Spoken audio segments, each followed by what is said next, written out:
What if the one person the entire world calls worthless is the only one who can save an entire kingdom? Imagine standing on a cold stone platform, rain soaking through your thin gown, while powerful alphas laugh and whisper, "She's infertile, broken, useless." The auctioneer's voice booms your name like a death sentence. Silence falls. No bids, no mercy, just the crushing weight of being invisible, until one voice cuts through the storm like thunder. I claim her. The most feared Alpha King in the realm, the one every Omega dreams of, the one no one dares cross, has just chosen you.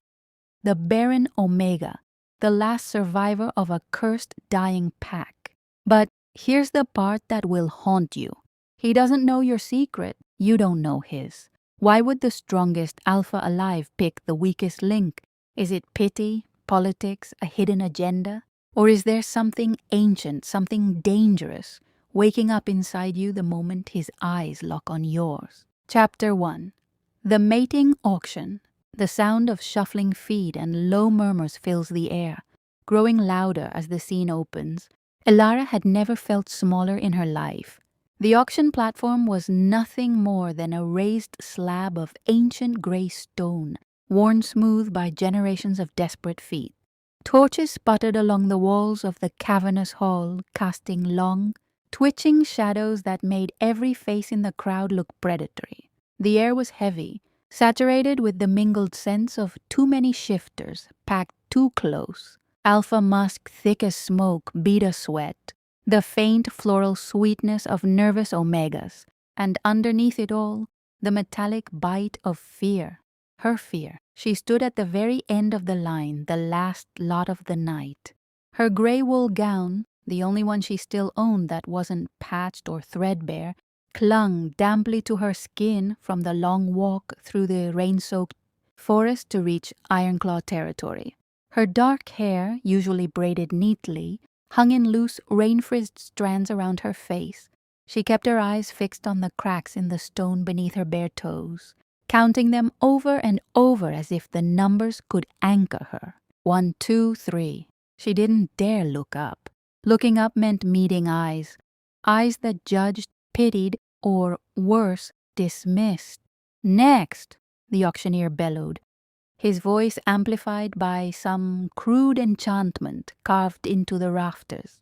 "Omega Elara of the Fallen Silver Moon, Pack, age 22, unmated, unclaimed, starting bid, 1 silver moonstone." A ripple of laughter rolled through the alphas seated in the lower tiers. Someone muttered loud enough to carry, "Silver Moon, that pack's been cursed for decades. No fertile Omegas left." Another voice, deeper, crueler. "They say she's barren. What's the point of bidding on a broken toy?" Elara's stomach twisted so violently she nearly doubled over.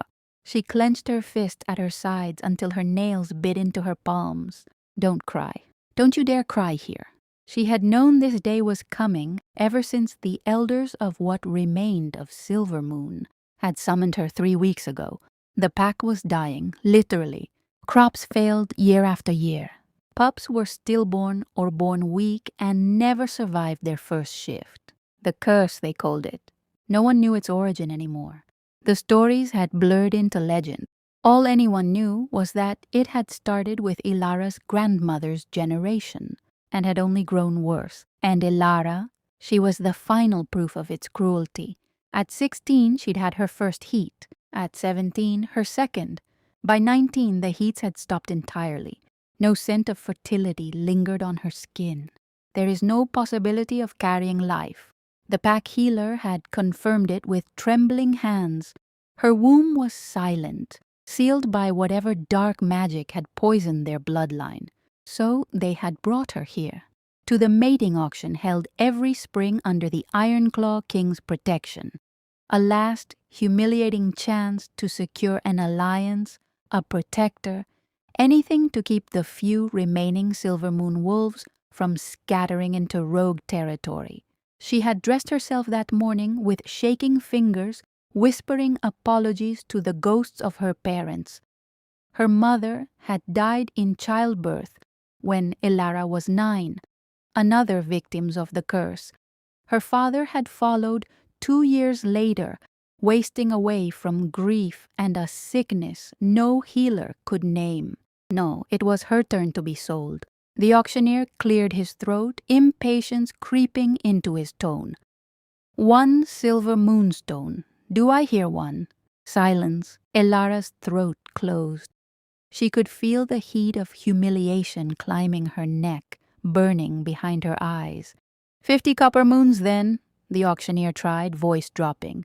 Any takers? A beta in the back row snorted. I'll give 10 coppers if she comes with a broom. Might as well sweep my floors. Laughter again, sharper this time. Elara's knees trembled. Please, she begged, silent to whatever indifferent moon goddess still listened. Just let someone take me. Anyone. I don't care if they're cruel, I just don't want to be alone anymore. The silence stretched, cruel and endless. Then, a single, low growl rolled through the hall like distant thunder. Every head turned. In the elevated royal box, half shrouded in shadow, a figure rose. Alpha King Thorne Blackthorne. Even from this distance, his presence pressed against Elara's skin like a physical weight. Broad shoulders strained the black leather of his tunic. Midnight hair fell just past his jaw, framing a face carved from granite. Sharp cheekbones, a scar slicing through one dark brow, and eyes the color of storm clouds before lightning strikes.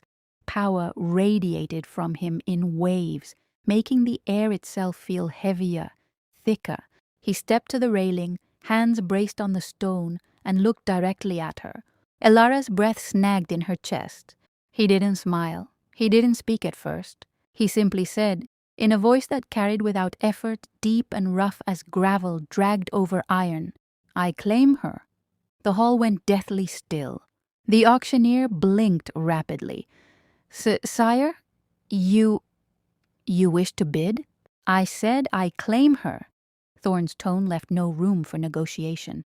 No bid required. The auction ends. Murmurs exploded. Impossible. The king, choosing that one. He's never taken an Omega at auction before. Elara couldn't move, couldn't breathe. Her heart slammed against her ribs so hard she was sure everyone could hear it. Thorne's gaze never left her face. There was no pity in those eyes, no disgust, only something fierce, possessive, and utterly unreadable. 2 royal guards materialized at her sides almost instantly, their grips firm but not bruising. They guided her down the short set of steps at the side of the platform. Her legs felt like water. As she passed the front row, she caught fragments of hissed conversation. Must be a political move. Silver Moon's last Omega. He's probably after their old lands. Or maybe he's finally lost his mind. She didn't care what they thought. Because Alpha King Thorne Blackthorne, the most feared, most powerful alpha on the continent, had just chosen her. The gods led her toward the curtained archway that separated the auction floor from the private corridors beyond. Just before she disappeared from view, she risked one glance back. Thorne was still watching her, and for the first time, that night, the hard line of his mouth softened, just a fraction, into something that might have been the ghost of a smile. Or maybe she imagined it. The curtain fell closed behind her. Elara pressed her back to the cold stone wall of the corridor and let out a shaky breath she hadn't realized she'd been holding. What have I just walked into? Chapter 2. The Unexpected Choice. Low, rumbling carriage wheels over cobblestone fade in, mixed with the steady patter of rain on wood. The carriage door clicked shut with finality, sealing Elara inside with the Alpha King. She pressed herself against the far corner of the velvet bench, knees drawn up slightly as though making herself smaller might make her invisible. The interior was far too luxurious for someone like her. Deep, crimson cushions, embroidered with silver thread, polished brass lanterns swaying gently, and casting warm golden pools across the space. But the warmth did nothing to ease the chill that had settled into her bones since the auction hall. Across from her, Blackthorn filled the opposite seat like a storm contained in human form. His long legs stretched out, boots nearly brushing her skirts. He had shed his formal cloak, leaving him in a simple black tunic that clung to the hard lines of his shoulders and chest.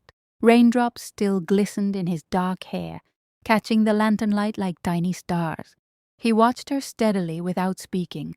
The silence stretched until it felt like a living thing between them. Elara's fingers twisted in the damp fabric of her gown.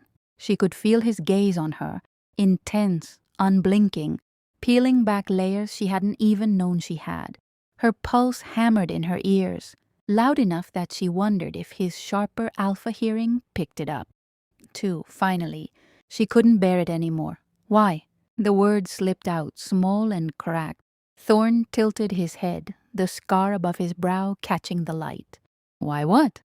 Why me? She forced herself to meet his eyes, those storm-gray depths that seemed to see straight through skin and bone. You could have chosen any Omega in that hall.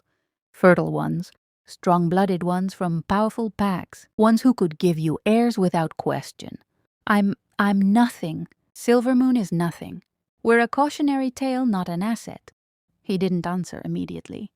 Instead, he leaned forward, elbows braced on his knees, closing some of the distance between them without moving from his seat. His scent rolled over her again, dark pine, smoked cedar, something wild and untamed beneath it all. It wrapped around her lungs and made her head swim. I don't need heirs, he said quietly. Elara blinked. Every Alpha King needs heirs. My pack will survive without pups of my bloodline if it must. His voice was low, almost rough. What I need is stability, alliance, and something more. More? She hated how small her voice sounded. He studied her for a long moment. You stood on that platform like you were already dead. But your eyes, he paused, jaw tightening. Your eyes were alive, angry, defiant. You didn't beg. You didn't cry. You simply endured. Her throat worked. Enduring isn't a virtue. It's all I had left. Exactly. A faint, almost imperceptible curve touched the corner of his mouth. Most Omegas there were performing, smiling, posturing, scenting the air to entice. You didn't. You refused to play their game. That kind of quiet strength is rare. Elara felt heat crawl up her neck. So you picked me because I'm stubborn. I picked you because I need someone who won't break under the weight of what's coming. Her brows drew together. What's coming? Thorne exhaled slowly as though weighing how much to reveal. Shadowfang has been testing our borders for months. Raids, poisoned wells, whispers of war. They smell weakness in every pack that's suffered losses, including yours. If Silvermoon falls completely, the eastern flank opens wide. I won't let that happen. So this is politics. The words tasted bitter.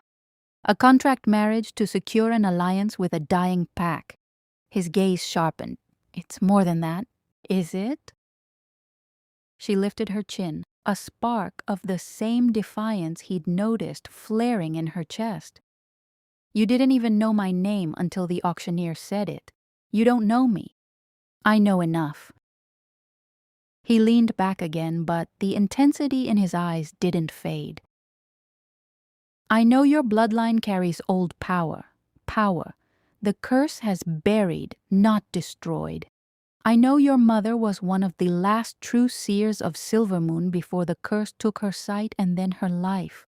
And I know, he hesitated, voice dropping, that the curse isn't natural. It was made deliberately, and I intend to break it. Elara's breath caught. You think you can undo 3 generations of suffering? I think we can. He said it simply as though it were fact. She stared at him, heart pounding. Part of her wanted to laugh at the arrogance.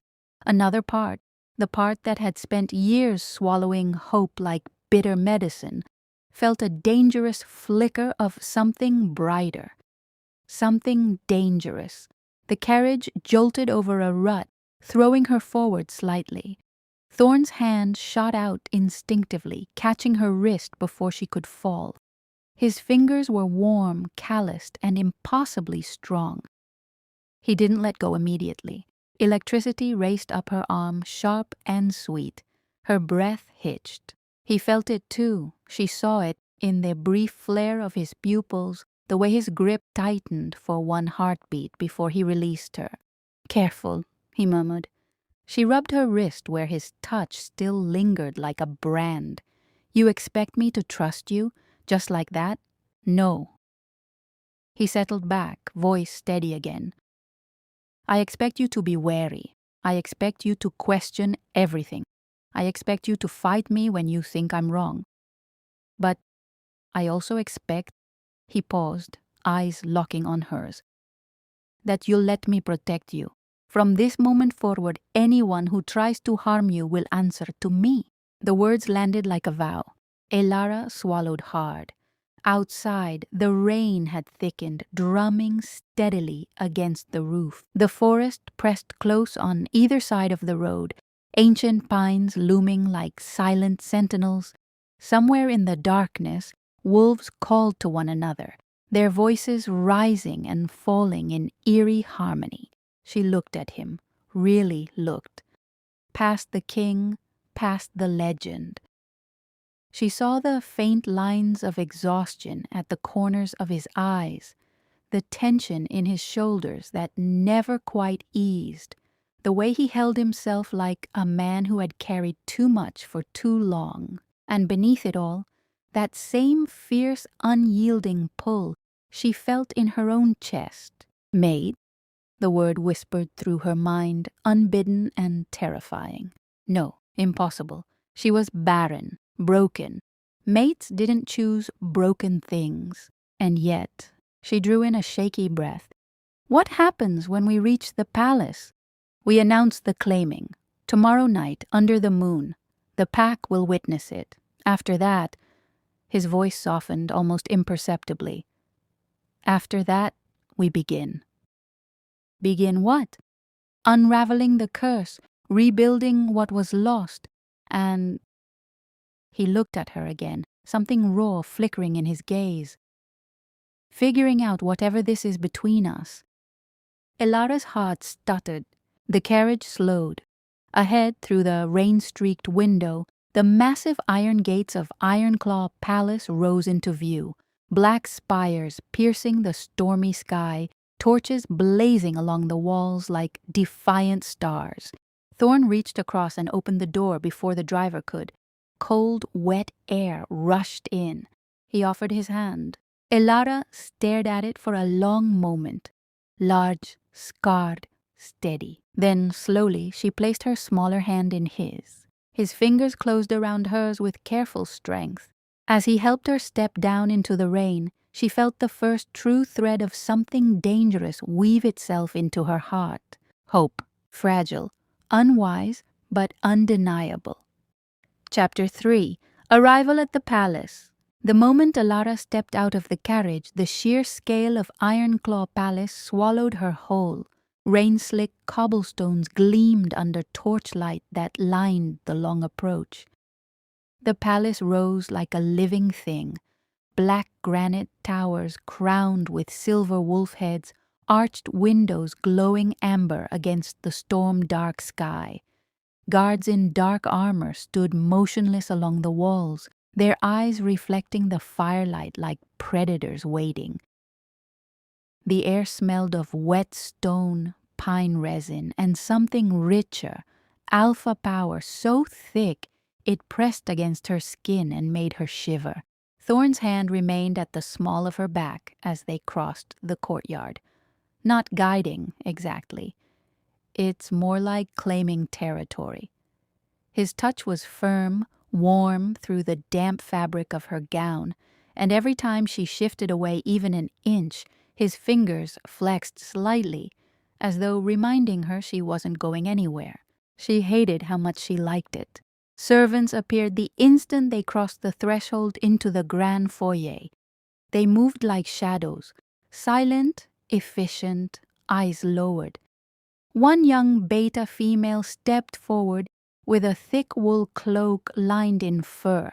"For the lady," she murmured, voice barely above a whisper.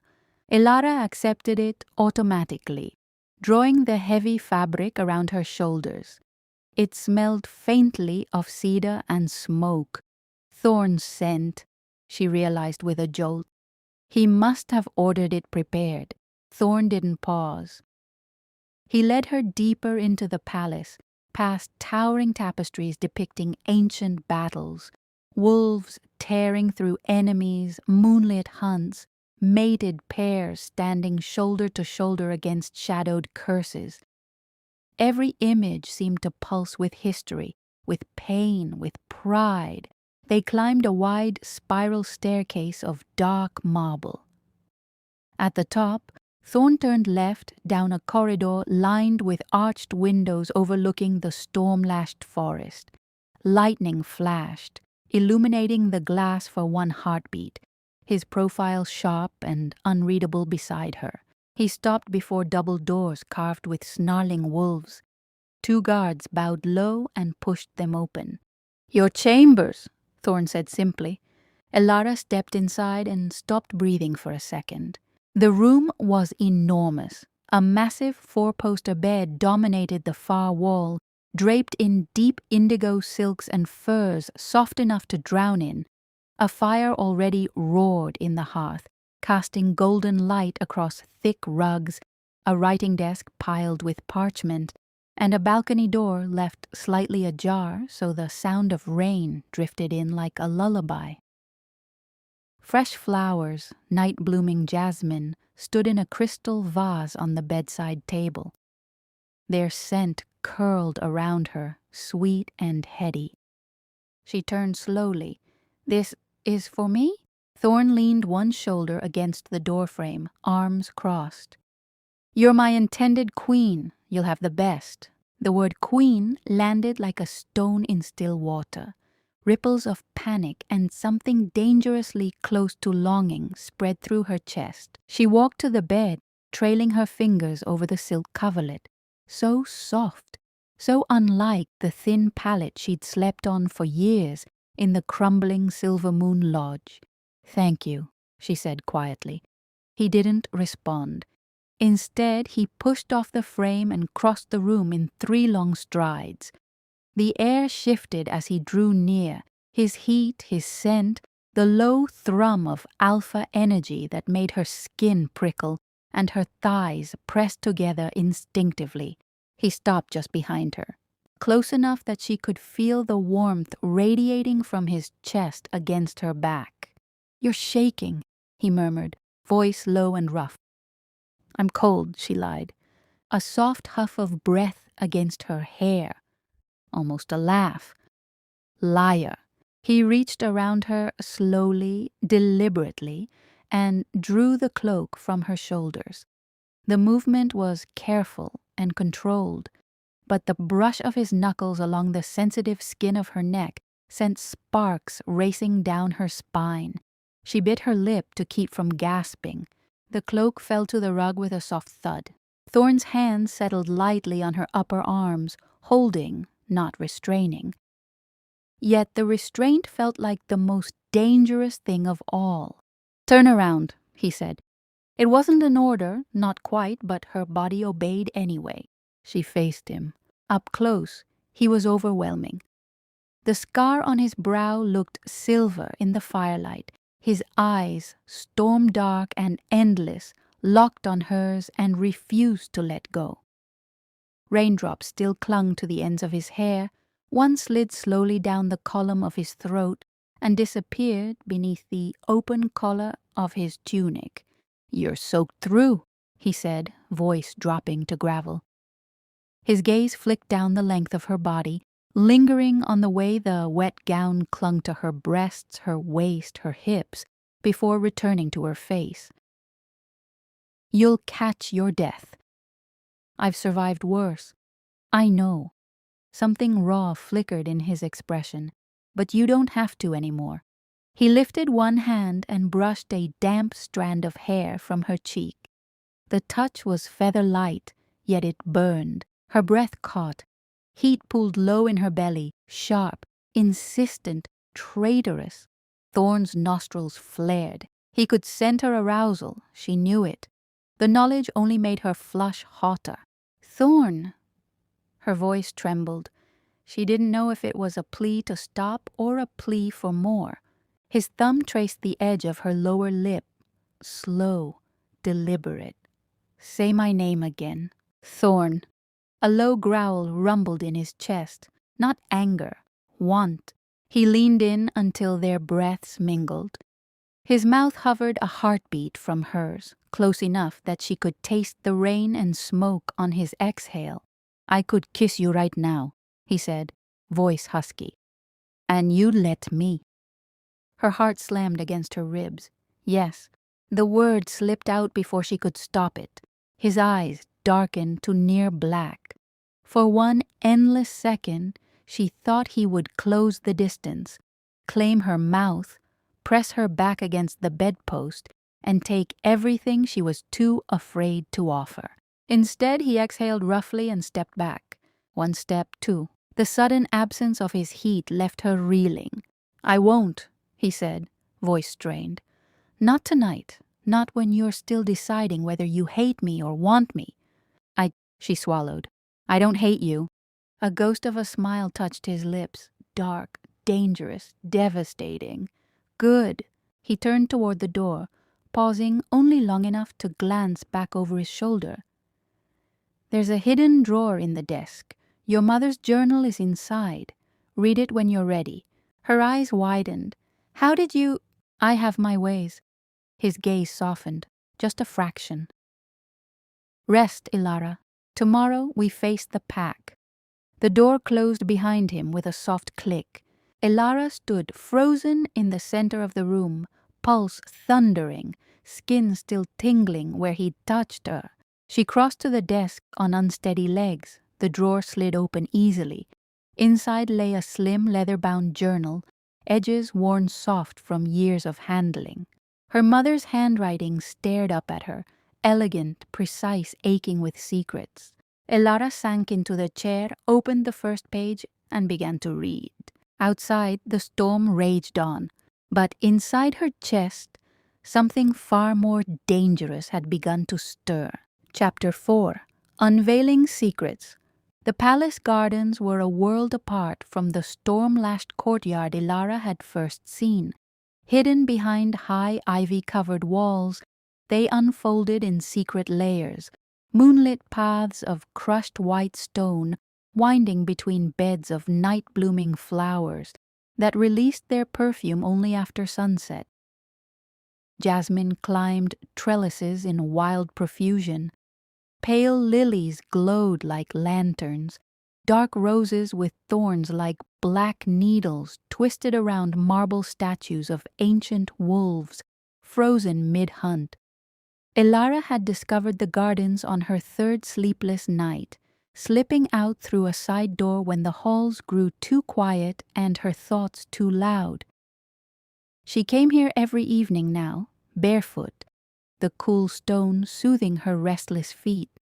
The air smelled clean, alive, nothing like the stale grief that clung to Silvermoon's ruined lands. Tonight's the moon hung full and heavy, bathing everything in silver. She wore only a thin nightgown beneath a borrowed cloak. Thorne's again, she realized with a flush. The fabric carried his scent so strongly she sometimes caught herself pressing her face to the collar when no one was watching. She wasn't alone tonight. Footsteps, deliberate, unhurried, crunched on the path behind her. Elara didn't turn. She already knew who it was. "You're predictable," Thorne's low voice came from the shadows. "Same bench, same hour, same cloak." She smiled despite herself. "You're the one who keeps lending it to me." He stepped into the moonlight. No armor tonight, just dark trousers, boots, and a loose linen shirt open at the throat. The firelight from the palace windows painted gold along the edges of his hair and the hard line of his jaw. He looked less like a king and more like a man who had finally allowed himself to breathe. He sat beside her on the stone bench, close enough that their thighs almost brushed. Heat radiated from him, chasing the night chill from her skin. For several long minutes neither spoke. The fountain burbled softly. A night bird called once, mournful and sweet. Then Thorne asked, quiet as a confession, "Tell me about the curse." Elara's fingers tightened around the edge of the cloak. She had known this question was coming. She had dreaded it, and yet part of her had waited for it, waited for someone to finally ask without pity or accusation. "It started before I was born," she began, voice soft. "My grandmother was the first to show signs. She carried to term 3 times. All 3 pups were stillborn. After the third, her heats stopped. The pack whispered that she'd angered the moon somehow, that she'd broken an old oath." Thorne listened without interrupting. His gaze stayed on her profile, patient. "My mother was different," Elara continued. "She conceived easily, me and then a brother who never drew breath. After that, nothing. The healer said her body had closed itself off. She used to laugh about it and call herself the barren queen of Silvermoon. But I saw how it hollowed her, how she stopped looking in mirrors, how she stepped hoping." A breeze stirred the roses. Petals drifted down like dark snow. "And you?" Thorne asked gently. Elara swallowed. "My first heat came late, 16. It was fierce and overwhelming. I thought maybe the curse had skipped me, but the second one was weaker. The third barely came at all. By 19, nothing. No scent of fertility, no dreams of pups, just silence." She risked a glance at him. His expression hadn't changed. Still steady, still listening, but his jaw was clenched so tightly she could see the muscle jump. "I'm broken, Thorne. That's the truth of it. Silvermoon's last Omega, and I can't even fulfill the one purpose the world expects of me." He moved then, slowly, giving her time to pull away. He didn't. Instead, he reached out and took her hand, turning it palm up in his much larger one. His thumb traced the faint scar across her lifeline, a childhood injury she'd forgotten she had. "You're not broken," he said, voice rough with something fierce and protective. "You're suppressed. There's a difference." Elara's breath hitched. "What do you mean?" "I feel it." He pressed her palm flat against his chest, right over his heart. The steady, powerful beat thrummed against her skin. "There's power in you, old deep sleeping. The curse didn't take it. It buried it, like a seed under ash." She stared at their joined hands. His heartbeat seemed to echo in her own chest, sinking, pulling. "How can you know that?" "Because I've spent years searching for a way to break the curse that's bleeding both our packs dry." His voice dropped lower. "Because when I first scented you on that auction platform, something in me recognized you, not just as an Omega, as something more." Elara's pulse raced. "Mate!" The word hung between them, dangerous, sacred. Thorne didn't flinch from it. "Maybe. Or maybe something older, something the curse was designed to hide." He lifted her hand to his lips and pressed a slow, deliberate kiss to the center of her palm. Heat exploded through her, liquid, aching. Her thighs clenched involuntarily. A soft sound escaped her throat before she could stop it. Thorne's eyes darkened to molten silver. "You feel it too." It wasn't a question. She nodded once, trembling. He released her hand only to cup her face instead, both palms cradling her cheeks with a gentleness that belied the raw hunger in his gaze. His thumbs brushed the corners of her mouth. "I won't push," he murmured. "Not until you're ready. But know this, Elara. I want you, not your fertility, not your pack's lands, you. The woman who stood on that platform and refused to beg. The woman who comes to these gardens every night because she's still searching for light in the dark." Tears stung her eyes, hot, unexpected. "And when the curse breaks," she whispered. "If it breaks, what then?" "Then we build something new." His forehead rested against hers, breath mingling. Together. For one heartbeat she believed it was possible. Then a rustle in the bushes, too deliberate to be wind. Thorne stiffened, head snapping toward the sound. His body shifted in front of hers in an instant, shielding, predatory. A figure emerged from the shadows, tall, elegant, clad in deep emerald silk. Lady Vespa, Thorne's former intended, the one the court still whispered about. Her smile was sharp as broken glass. "Am I interrupting?" she purred. Thorne's growl was low, lethal. "You were told to stay in the east wing." Vesper's gaze slid to Elara, assessing, dismissive. "I merely wished to congratulate your choice, though I must say the king's taste has certainly declined."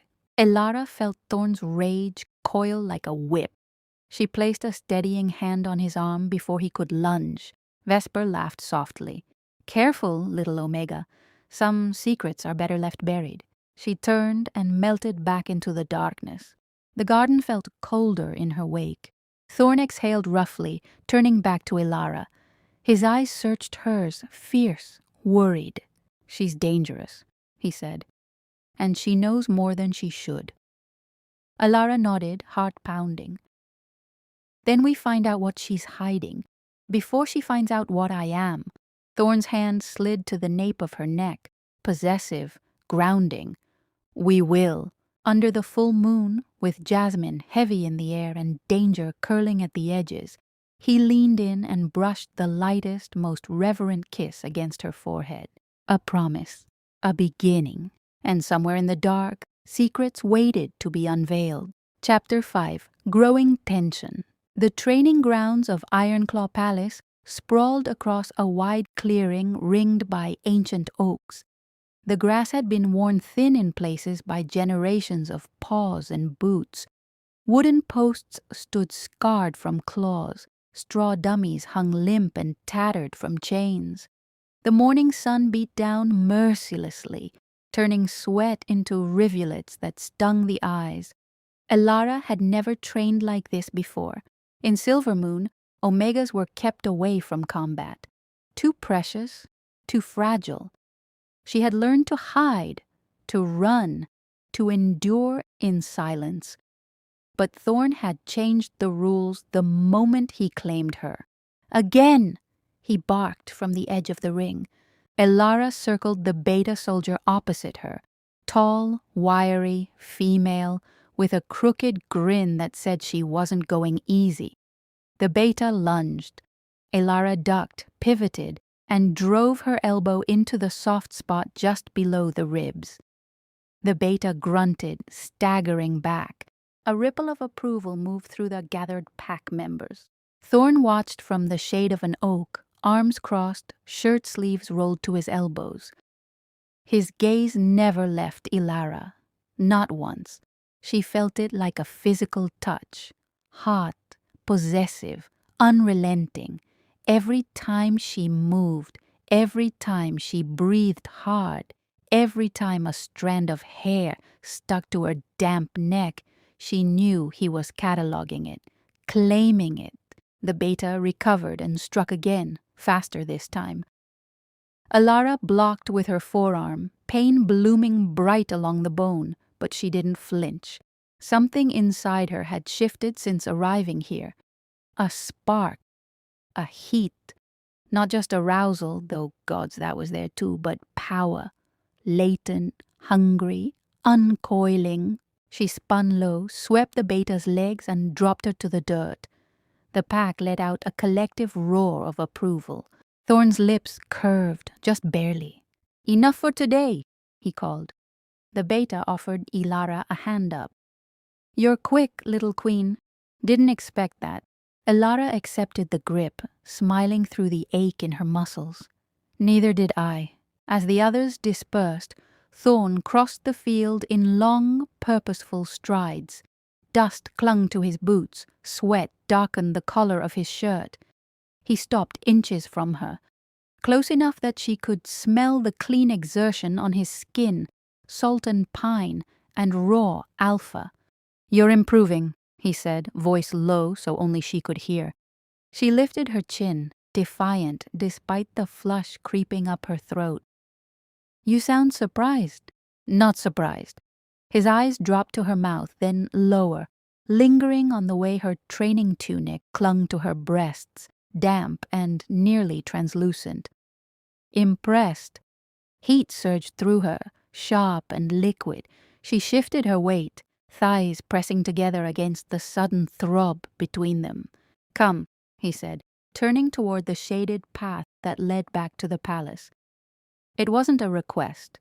She followed. They didn't speak until they reached the narrow corridor behind the library, a forgotten passage lined with dusty tapestries and flickering sconces. Thorne stopped abruptly, turned and backed her against the cool stone wall in one smooth motion, his hands braced on either side of her head, caging her without touching. Yet she felt pinned all the same. "You were magnificent out there," he murmured, voice gravel rough.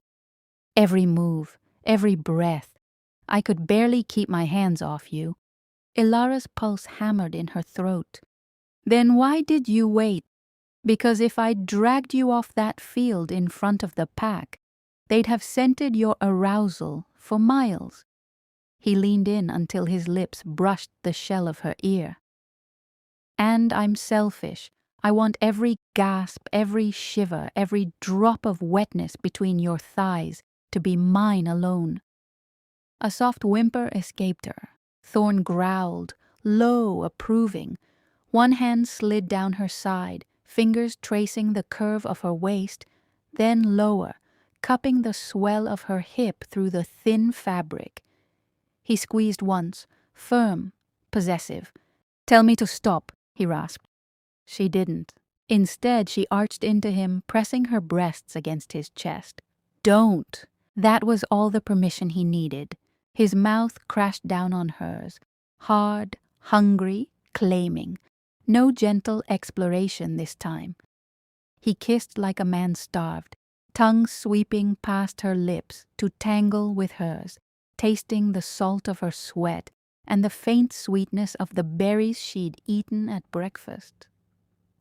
One hand fisted in her hair, tilting her head back so he could devour her throat, teeth grazing the sensitive spot where neck met shoulder, the place an alpha marked his mate. Elara moaned, loud and unrestrained. Her hands scrambled up his chest, nails digging into the linen, feeling the hard planes of muscle beneath. She tugged at his shirt, desperate for skin. Thorne obliged, yanking the fabric over his head in one impatient motion and tossing it aside. His chest was a map of scars and strength, broad, dusted with dark hair that arrowed down toward the low waistband of his trousers. She dragged her palms over him, greedy, memorizing every ridge and valley. He hissed when her nails scraped over his nipples. "Careful, little Omega. You're playing with fire." "Then burn me," she whispered. A feral sound tore from his throat. He lifted her effortlessly, hands under her thighs, and pinned her higher against the wall so their hips aligned. The hard length of him pressed against her core through their clothes, thick and insistent. Elara gasped, head falling back against stone as he rocked once, slow, deliberate, dragging that rigid heat along her cleft. Pleasure sparked white hot behind her eyes. "Feel that?" he growled against her mouth. "That's what you do to me. Every time you fight, every time you breathe, I'm hard for you constantly."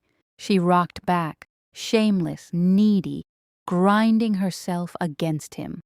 Wetness soaked through her undergarments. She could feel it slicking her thighs. "Thorne, please." He stilled her hips with a punishing grip. "Not here. Not like this." His voice was wrecked. "When I take you, it won't be against a wall in a corridor. It'll be slow, thorough. I'll spread you open on my bed and taste every inch of you until you're sobbing my name. Then I'll fill you, deep, slow, until you can't remember what it felt like to be empty." Elara trembled, so close already, teetering on the edge from his words alone. He kissed her again, slower this time, deeper, swallowing her whimpers.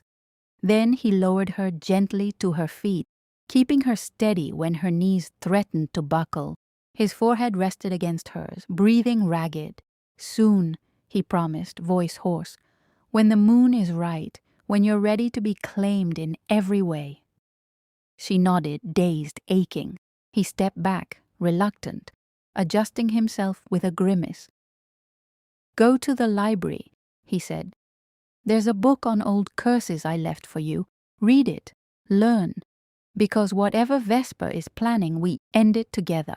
Elara touched her swollen lips, still tasting him. "And tonight?" His smile was dark, wicked. "Tonight I'll come to your chambers, and I'll show you exactly how much restraint I've been practicing."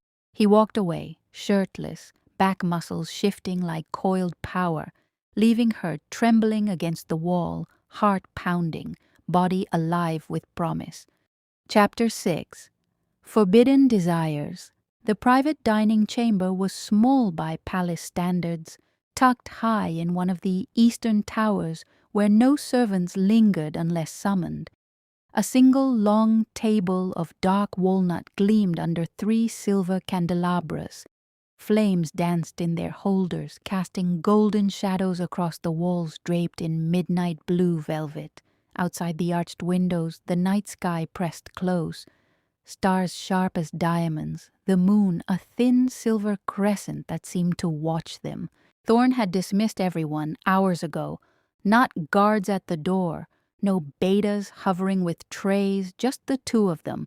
Elara sat across from him in a gown of deep emerald silk, one of the many he'd had delivered to her chambers. The fabric clung to her like a second skin, low-cut enough to reveal the delicate hollow at the base of her throat and the gentle swell of her breasts with every breath. She felt exposed, beautiful, and dangerously alive. Thorne had changed too. No tunic tonight, just a black linen shirt, sleeves rolled to his elbows, the top 3 buttons undone to reveal the hard planes of his chest and the faint scar that curved along his collarbone. His hair was slightly damp from a recent bath. A few strands clung to his temples. He looked like sin made flesh. He poured wine into 2 heavy crystal goblets, deep crimson liquid that caught the candlelight like blood. He slid one toward her without a word. Elara took it, fingers brushing his. The contact sent a shiver racing up her arm. "To new beginnings," he said, voice low and rough. She lifted her glass. "To breaking curses." They drank. The wine was rich. Blackberry and spice and something darker, warmer. It slid down her throat like liquid heat and settled low in her belly, loosening the last threads of caution she still clung to. Thorne set his glass down. "Tell me something true," he said. She tilted her head. "About what?" "About you. Not the curse, not Silvermoon. You." Elara traced the rim of her goblet with one finger. "I used to dream of running away. Before the auction. I'd lie in my bed at night and imagine slipping into the forest, shifting, never looking back. No pack, no expectations, just freedom." His gaze softened. "And now?" "Now." She met his eyes, storm dark and endless. Now I dream of staying, of fighting for something worth keeping. Silence stretched, thick, charged. Thorne rose slowly. He rounded the table and stopped beside her chair. One hand rested on the carved back. The other reached down to brush a lock of hair from her shoulder. His knuckles grazed her bare skin, deliberate, lingering. "Stand," he murmured. She did. He turned her gently until she faced him fully. The candlelight painted his features in gold and shadow. Sharp jaw, full mouth, eyes burning with restrained hunger. "I've been patient," he said, voice gravel rough. "I've waited, watched you train, watched you read your mother's journal, watched you grow into the queen you were always meant to be. But tonight..." His thumb traced the line of her lower lip. "Tonight, I'm done waiting." Elara's breath caught. "Then don't..." He didn't. His mouth claimed hers, slow at first, almost reverent. A brush of lips, a taste, a sigh. Then deeper, hungrier. His tongue slid past her parted lips, stroking hers in a rhythm that made her knees weaken. She gripped his shirt, bunching the linen in her fists, pulling him closer until their bodies pressed flush. Heat against heat, hardness against softness. Thorne groaned into her mouth, a low primal sound that vibrated through her chest. His hands roamed, sliding down her back, cupping her hips, lifting her effortlessly onto the table. Glasses clinked and tipped. Wine spilled in dark rivulets across the wood, forgotten. He stepped between her thighs, spreading them wider with his hips. The silk of her gown rode up, bunching at her waist. Cool air kissed the bare skin of her inner thighs. She shivered, and he felt it, growled against her throat as he kissed a burning path down her neck. "You taste like moonlight," he rasped, teeth grazing the sensitive spot just below her ear. "Like rain and desire and everything I've wanted since the moment I saw you." Elara arched, fingers threading into his hair. "Then take it, take me." He pulled back just enough to look at her, eyes nearly black with want, pupils blown wide. "Not yet. Not all at once." One hand slid up her thigh, slow, torturous fingers tracing the edge of her undergarments. She was soaked already. She knew he could feel it, could scent it. His nostrils flared, a feral gleam in his gaze. "Look at you," he murmured, voice wrecked. "So wet for me, so ready." His thumb brushed the damp silk covering her center, once, twice, light enough to tease, firm enough to make her gasp. Pleasure sparked, sharp and bright. She bucked against his hand, chasing more. "Patience, little Omega," he whispered, kissing the corner of her mouth. "I want to savor this." He sank to his knees right there on the stone floor, a king kneeling before his queen, and pushed her thighs wider. The gown fell open like petals. Cool air hit her heated core. She whimpered. Thorne hooked 2 fingers in the lace of her undergarments and tore them aside with a soft rip. No hesitation, no apology, just raw need. He looked up at her, eyes locked on hers, and leaned in. The first touch of his tongue was electric. Elara cried out, sharp, unrestrained, head falling back as he licked a slow, deliberate stripe along her folds. He groaned at her taste, hands gripping her thighs to hold her open. He devoured her, slow laps, teasing flicks against her clit, then deeper, tongue pressing inside her like he was starving for it. "Every time you fight, every time you breathe, I'm hard for you constantly." She rocked back, shameless, needy, grinding herself against him. Wetness soaked through her undergarments.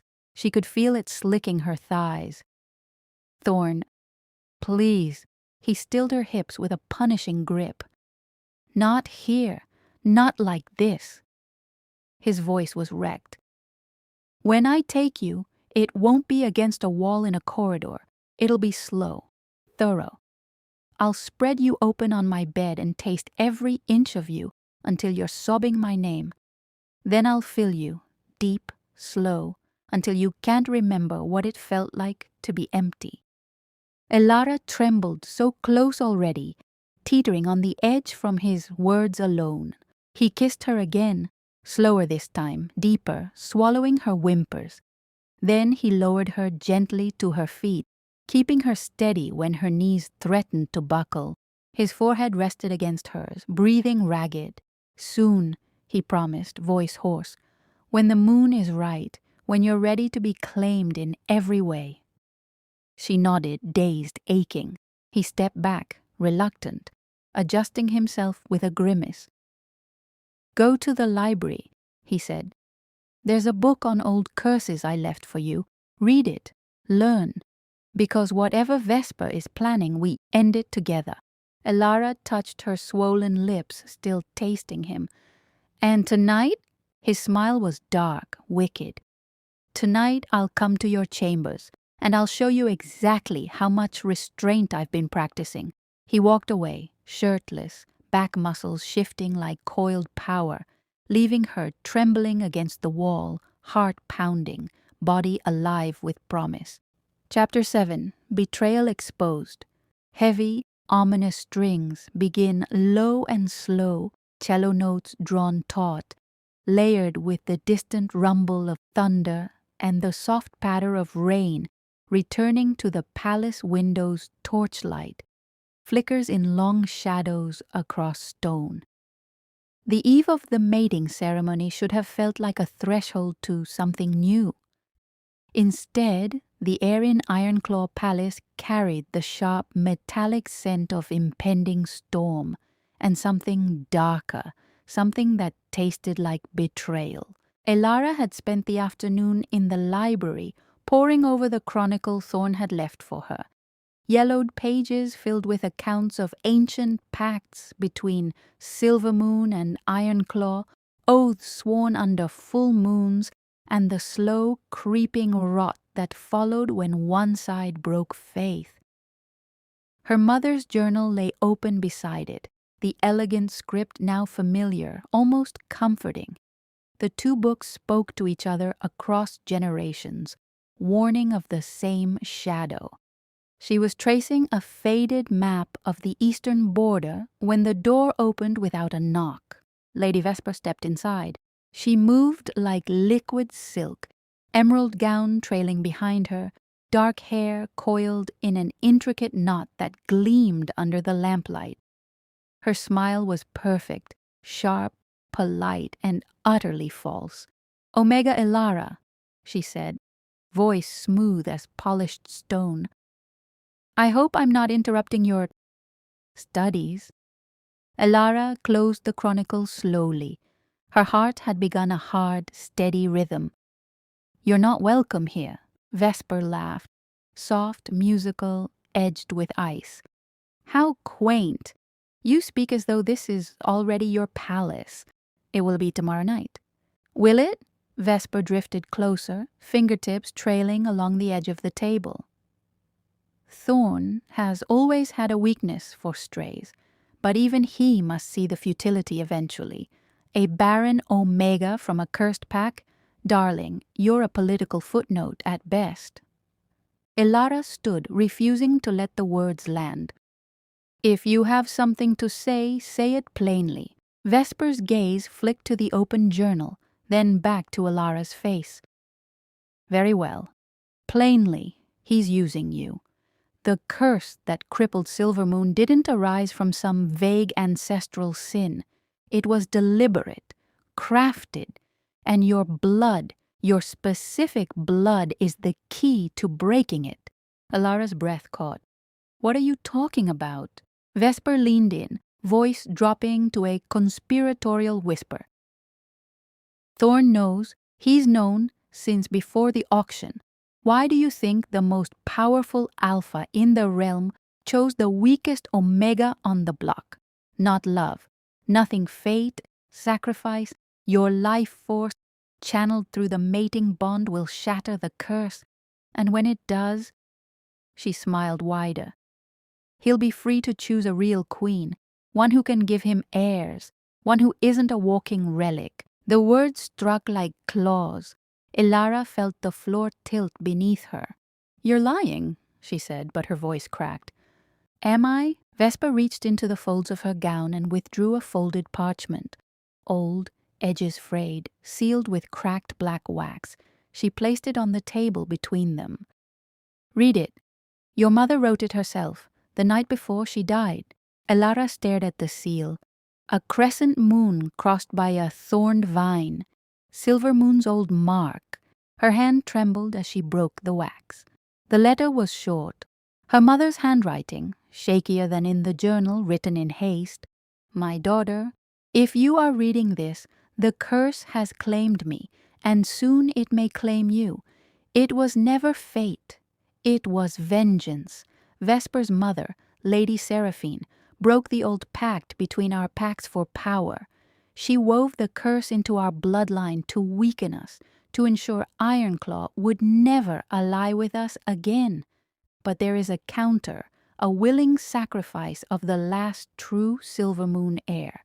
The bond must be sealed under the blood moon and the life force offered freely.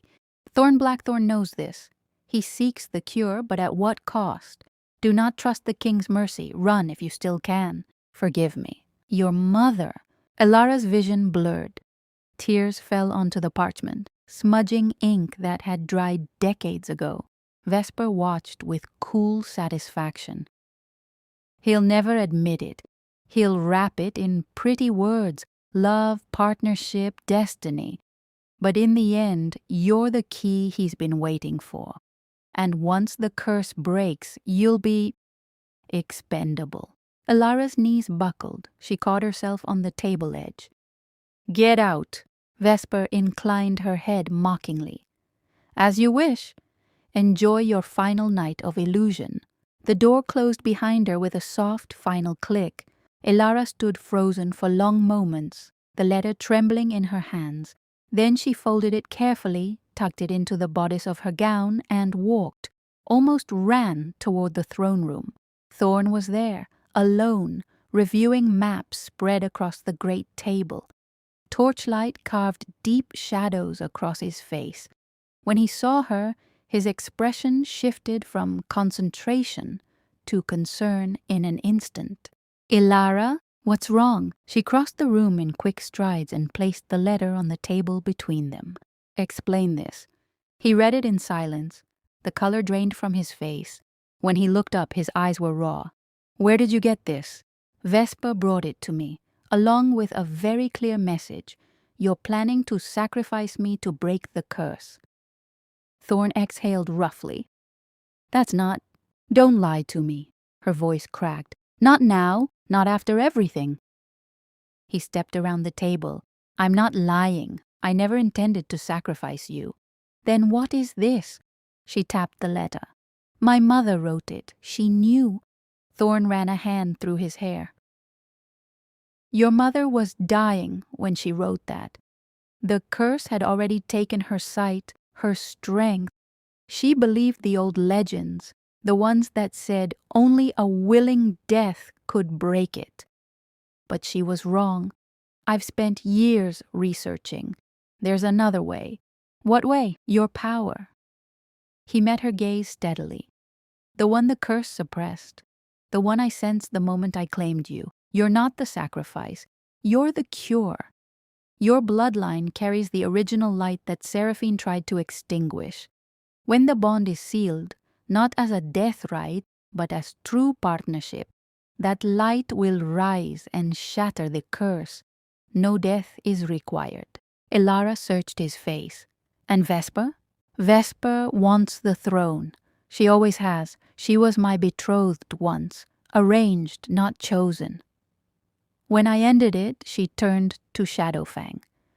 She's been feeding them information, weakening us from within. She wants me to fail. She wants you gone." Tears burned Elara's eyes. Why didn't you tell me? Because I wanted you to choose me freely, not out of obligation, not because you thought it was the only way to save your pack. He stepped closer, slowly, carefully. I wanted you to want this, us. Silence stretched, painful, fragile. Then Elara reached out and placed her hand over his heart. Prove it. Thorne covered her hand with his own. Tomorrow night, during the ceremony, I'll reveal everything to the pack. Vesper's treachery, the true nature of the curse, your power. No secrets, no hidden rites, just truth. And if they don't believe you? Then we fight. His voice was quiet steel. Together.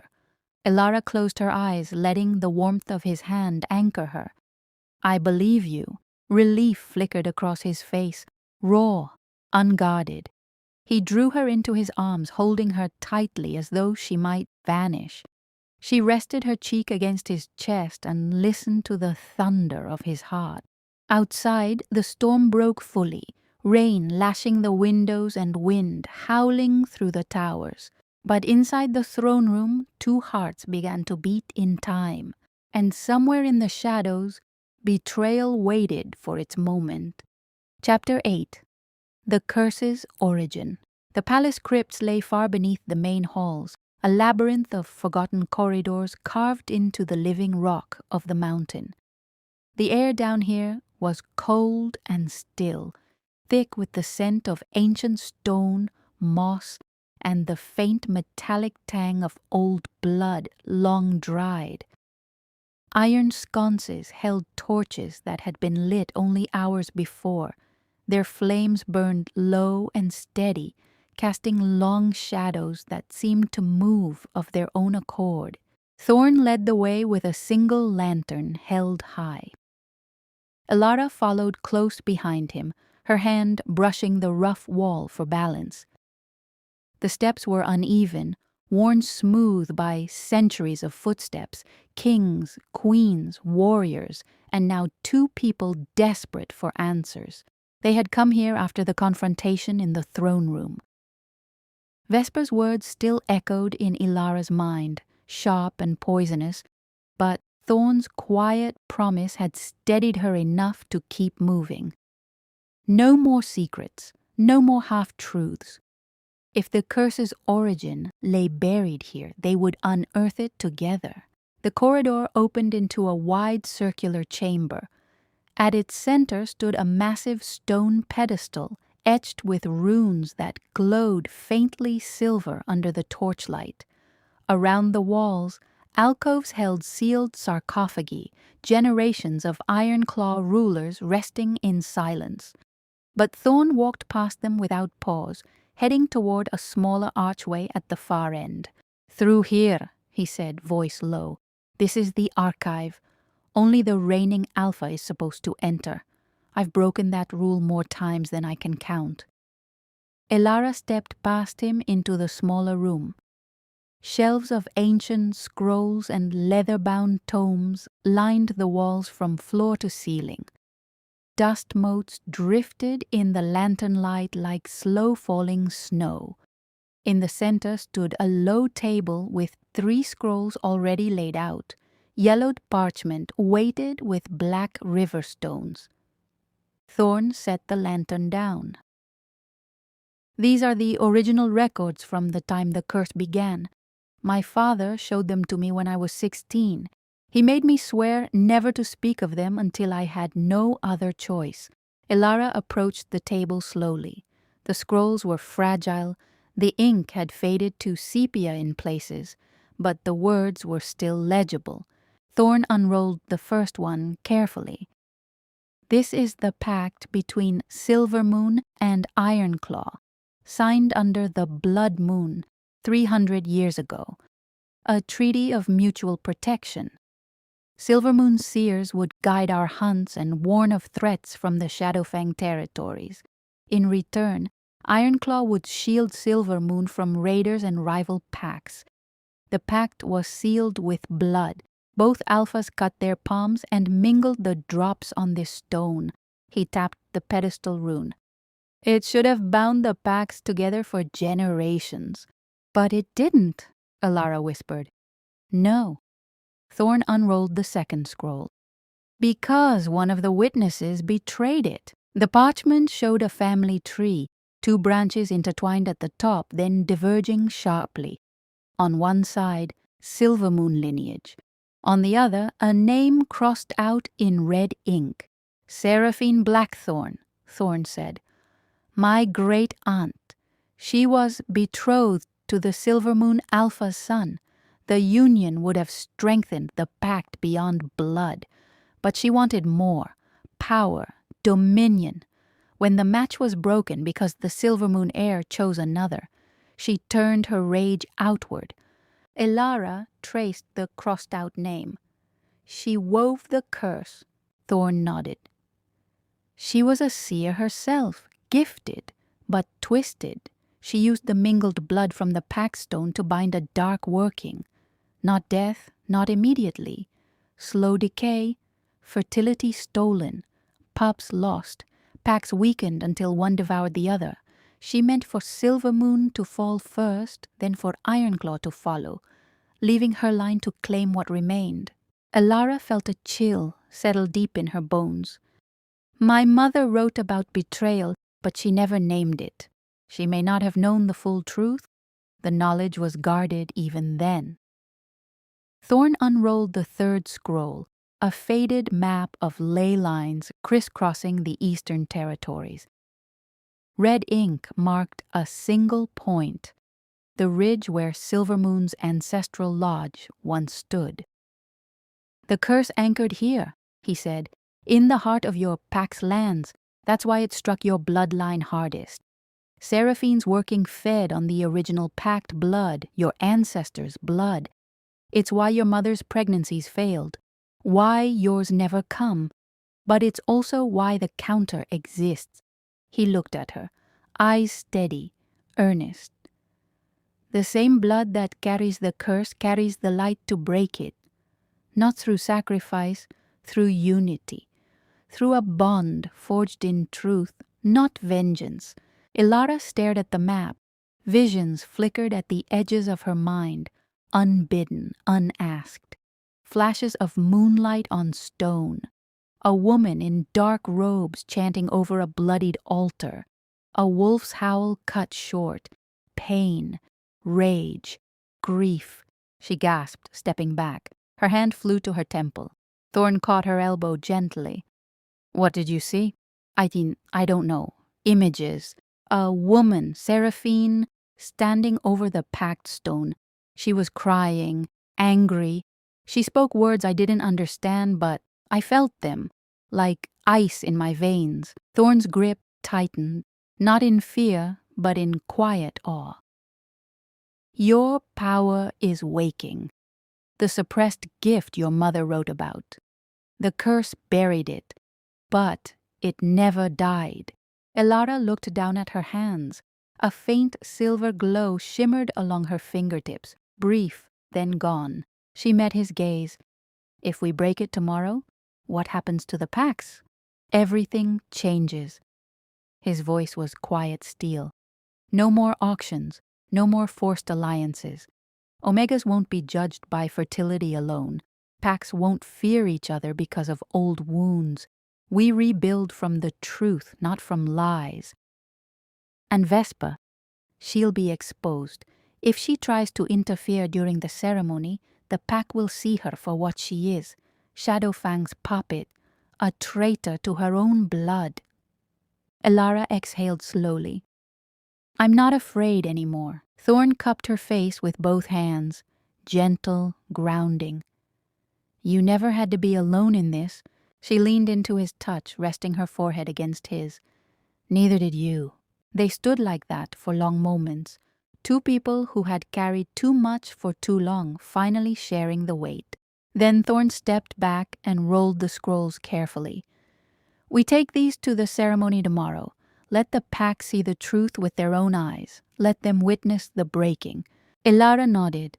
And if it fails, it won't. He offered his hand. Because we're not doing this for power. We're doing it for each other. for what could be. She placed her hand in his. Together, they left the crypts, climbing back toward the light, carrying the weight of centuries and the fragile hope of something new. Above them, the palace slept. Below, in the dark heart of the mountain, old wounds began to stir. Chapter 9. Climactic Confrontation. Heavy, urgent strings surge forward, drums pounding like war beats, layered with distant thunder, rising wind, and the first scattered howls echoing through the forest. Moonlight cuts sharp silver through the canopy. The forest beyond the palace walls had never felt so vast, so alive with threat. Under the blood moon, a rare, crimson orb that rose only once every generation, the packs gathered on the ancient clearing known as the Pact Ground. It was the same ridge where Seraphine had first woven her curse 3 centuries earlier, now ringed by torches planted in a wide circle. Iron Claw wolves stood on the northern side, disciplined and watchful. The remnants of Silver Moon, fewer than 30, ragged but proud, stood to the south. In between lay the open space where the mating ceremony would be sealed or shattered. Elara stood at the center, dressed in simple silver-gray robes, embroidered with the crescent and thorn emblem of her lost pack. The fabric moved like water against her skin, cool in the night air. Thorne stood beside her in black ceremonial leathers, the Ironclaw crest etched in silver across his chest. Between them rested the Pact Stone, low, weathered granite etched, with faded runes now glowing, faintly under the red moon. The ceremony had begun at moonrise. Thorne had spoken first. The truth of the curse, Seraphine's betrayal, the forged alliance with Shadowfang, Vesper's role as traitor. He had unrolled the scrolls for all to see, letting the pack read the ancient words in silence. Murmurs had rippled through the ranks. Shock, anger, disbelief, but no one had moved to interrupt until now. A low growl rolled from the tree line. Shadowfang wolves emerged, dozens of them, sleek, dark-furred eyes gleaming yellow in the torchlight. At their heads strode, Vesper shifted halfway, elegant black fur rippling over human form. Claws extended, fangs bared in a smile that promised ruin. "You dare expose me," she called, voice carrying across the clearing like breaking glass. "Before your own pack? Before the moon that binds us all?" Thorne stepped forward, placing himself between Elara and the approaching force. "You exposed yourself the moment you chose vengeance over loyalty." Vesper laughed, sharp, brittle. "Loyalty? To a pack that cast me aside? To an alpha who chose a barren stray over me?" Her gaze locked on Elara. "You think your little light show will save them? The curse is stronger than your blood. It always has been." The Shadowfang wolves fanned out, growling low. Ironclaw ranks shifted, claws extending, shoulders hunching in preparation.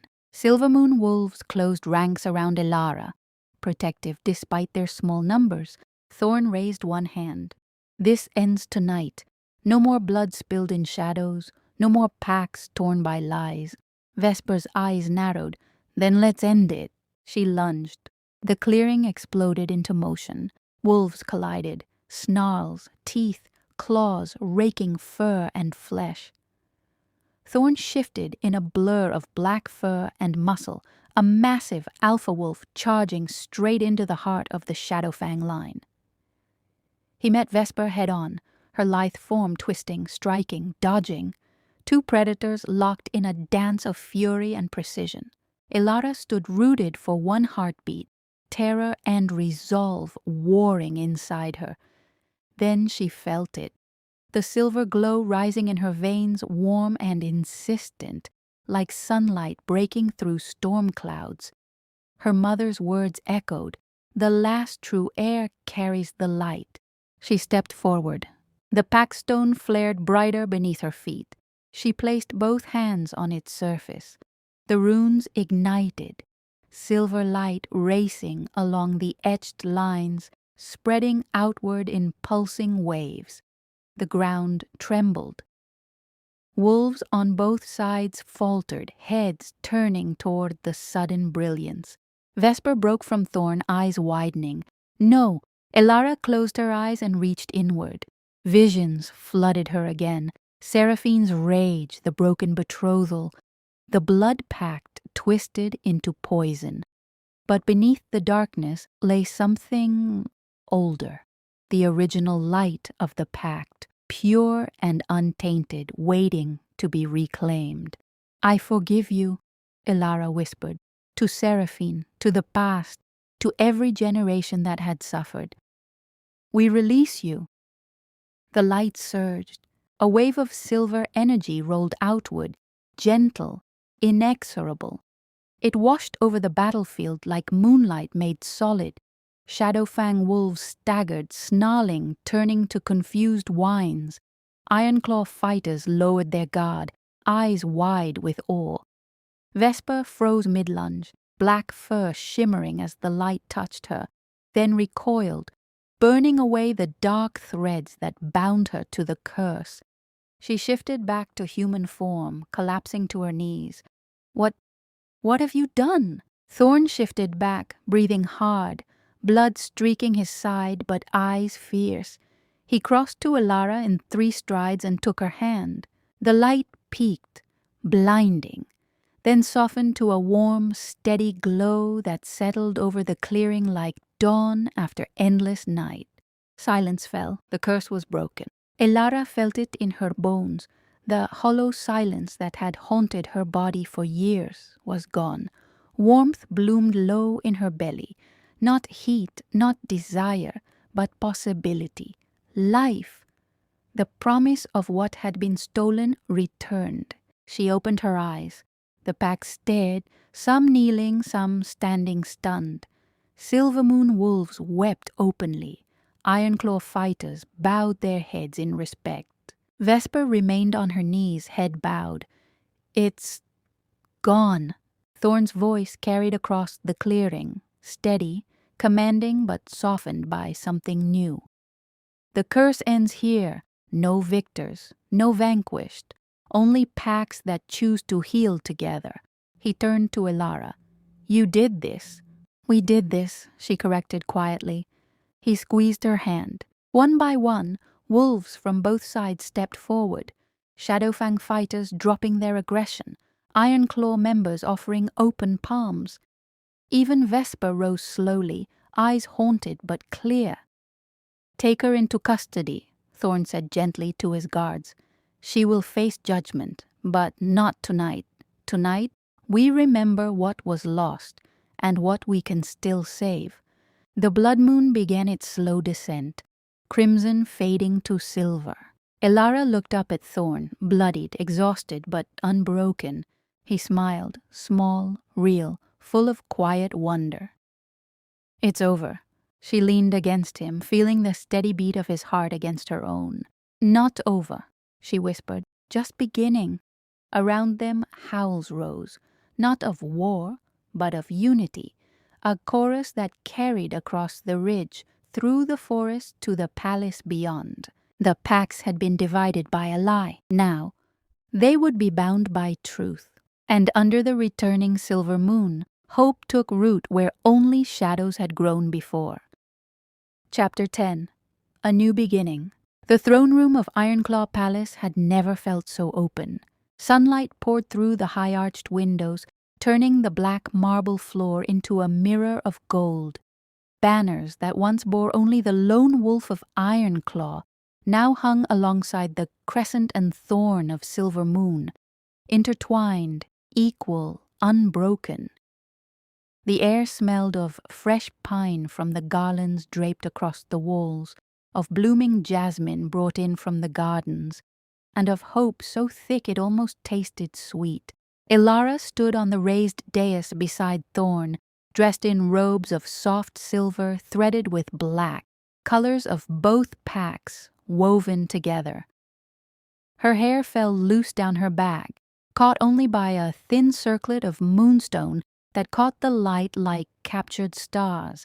She felt the eyes of hundreds upon her, wolves from Ironclaw, survivors of Silver Moon, even a cautious delegation from Shadowfang who had come to witness, not to fight. The mating ceremony had been delayed one full moon cycle after the breaking of the curse. Time had been needed to heal wounds, to bury the dead with honor, to let truth settle into hearts grown hard from years of suspicion. Vesper had been exiled, stripped of rank, sent beyond the eastern borders with a warning never to return. Shadowfang's new alpha, a younger wolf weary of endless war, had sworn peace under the same blood moon that had once witnessed ruin. Now, under a clear spring sky, the packs gathered again. Thorne took her hand. His palm was warm, steady, scarred from battles old and new. When he spoke, his voice carried without effort, deep, calm, carrying the quiet authority of someone who had finally laid down a burden he had carried alone for too long. "Today we do not seal a contract," he said. "We do not bind two packs through obligation or fear. We choose, freely, openly, before the moon and the sun and every soul who has suffered under the old curse." He turned to Elara, his eyes, storm grey softened by something unguarded, held hers. "Elara of Silvermoon," he said, voice dropping so only she and the front rows could hear the raw edge beneath the formality. "You stood on an auction block and refused to beg. You walked into a palace that was never meant to be yours and made it home. You carried the light of your bloodline when everyone told you it had gone dark. You broke a curse that had poisoned generations, not with sacrifice, but with forgiveness, with truth, with courage I can only hope to match." A soft murmur rippled through the crowd. Approval, awe, quiet tears from Silvermoon elders who had thought they would never see this day. Thorne continued, louder now. "I stand before you not as a king claiming a queen, but as a man asking a woman to stand beside him, to challenge me when I am wrong, to remind me what we fight for when the weight grows heavy, to build a future where no wolf is judged by what they can produce, but by who they choose to become." He knelt slowly, deliberately, on one knee before her. The room went utterly still. "I choose you, Elara, not because fate demands it, not because politics require it, because I love you, because you make the world feel possible again." He lifted the simple silver band he had forged himself, plain, unadorned, except for a single moonstone set in the center. No crown, no excess, just truth. "Will you choose me?" Elara felt the world narrow to this moment. His steady gaze, the warmth of his hand still holding hers, the quiet breath of every wolf waiting. She smiled, small at first, then wide, real, radiant. "Yes," she said, "I choose you." The room erupted, howls of joy, cheers, and paws stamping the stone in rhythm. Thorne rose, slid the band onto her finger, and pulled her into his arms. He kissed her forehead, soft, reverent, then her lips, gentle, lingering, full of promise. When they parted, both were smiling through tears, neither bothered to hide. The officiant, an elder from Silvermoon, chosen deliberately, raised her hands. "By the light of the moon and the strength of the earth, by the truth that has set us free, I bind these two souls, not in chains, in partnership, in love, in hope." Howls rose again, unified, triumphant. Thorne turned to the gathered packs. "From this day forward, the mating auction ends. No Omega will be sold. No alliance will be forced. Fertility will not define worth. We will rebuild together. Silvermoon lands restored, borders open, packs united not by bloodlines, but by choice." He looked to the Shadowfang delegation. "You are welcome here, not as enemies, as neighbors, as equals. The new Shadowfang Alpha stepped forward and bowed low. "We accept." The ceremony concluded with a shared vow. Every wolf present lifting their voices in the old unity howl, a sound that rolled out from the palace through the forest across the ridge where the curse had been born and broken. Later, in the quiet of their shared chambers, now truly theirs, Elara stood on the balcony overlooking the forest. The moon had risen, silver and gentle, bathing the world in peace. Thorne came up behind her, arms sliding around her waist. He rested his chin on her shoulder. "How do you feel?" he asked softly. She placed her hands over his. Whole, a small, secret smile curved her lips. She turned in his arms, meeting his eyes. "And alive in a way I never thought I would be again." He searched her face. "You mean—" She nodded. "I felt it the night the curse broke. A warmth, a possibility. And now—" Her hand drifted to her lower belly. "It's certain." Thorne's breath caught. His eyes widened. Shock, wonder, joy flooding through them in waves. He dropped to his knees before her again, this time not in ceremony, but in pure, unguarded reverence. He pressed his forehead to her stomach, hands gentle on her hips. "Our pup," he whispered, voice thick. Elara threaded her fingers through his hair. "Our beginning." He rose slowly, pulling her close. They stood like that, wrapped in each other, while the night deepened around them. Below, in the palace courtyard, wolves sang beneath the moon, songs of healing, of reunion, of a world remade. Above, in the quiet tower, two hearts beat in time with a third. The curse was gone. What remained was life and love and the promise of tomorrow. And so, under a sky finally free of shadows, Elara and Thorne stepped into their forever. Not as king and queen bound by duty, but as two souls who had chosen each other against every odd the world had thrown at them. The packs healed, the lands bloomed again. In time, the sound of small paws and laughter would echo through Ironclaw Palace, proof that even the deepest curses can be rewritten when love refuses to yield. If you enjoyed Infertile Omega Chosen by the Alpha, Secrets of a Cursed Pack Unveiled, subscribe for more heartfelt werewolf romances and check my Patreon for bonus epilogues, character art, and extended scenes. Thank you for listening. Sweet dreams, romantics.